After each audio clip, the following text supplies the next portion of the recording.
পুলিশের চাকরির ইন্টারভিউ হচ্ছে। গম্ভীর মুখে বসে অপেক্ষা করছেন পরীক্ষক। প্রথমে যে ব্যক্তি এলেন তাকে সহজ একটি প্রশ্ন করে সাক্ষাৎকার শুরু করতে চাইলেন অফিসার। তিনি বললেন, তুমি বাজারে গেলে আপেল কিনতে, 1 কেজি আপেলের দাম 100 টাকা হলে তুমি 100 গ্রাম আপেলের দাম কত দেবে? শুনে সাহস্য ভঙ্গিতে চাকরি প্রার্থী বলল, স্যার 100 গ্রাম আপেল যদি টাকা দিয়ে কিনতে হয় তাইলে পুলিশ মুখী করতে। অফিসার মজা পেলেন উত্তর শুনে। পরীক্ষক বললেন, যদি তোমার বাবা যায়? চাকরি প্রার্থী বলল, আমার বাবার দাঁত নেই, শুধু কলা খেতে পারেন, আপেল দিয়ে কি করবে?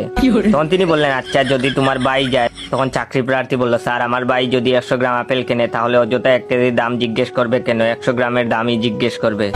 মরিয়া হয়ে অফিসার জানতে চাইলেন, যদি সাধারণ কেউ কেনে? তখন সে বলল, স্যার সাধারণ মানুষের কি আপেল কেনার সাধ্য আছে? কিনলে পয়সাওয়ালা কেউ কিনবে। তখন অফিসার বললেন, আচ্ছা যদি পয়সাওয়ালা কেউ কেনে? তখন চাকরি প্রার্থী বলল, স্যার পয়সাওয়ালা কেউ যদি কেনে সে কি 100 গ্রাম কিনবে? সে কম হলেও 2 কেজি কিনবে, আর যে কিনবে টাকা সেও দেবে। তার টাকার হিসাব আপনি আমার কাছে চান কেন?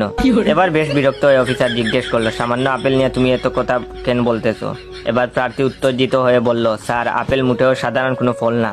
4টা আপেল পৃথিবীর বিখ্যাত। 1 আপেল আদম খাইছে বইলে আমাদের দুনিয়ায় আসতে হইছে, নইলে আমরা থাকতাম স্বর্গে।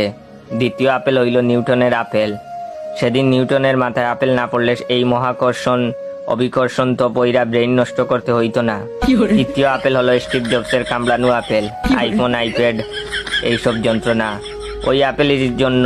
আর 4র্থ আপেল হইল আজকের আপেল, যা আমার চাকরি হওয়া বা না হওয়ার কারণ। এরপরও কি আপনি আপেলকে সাধারণ বলবেন?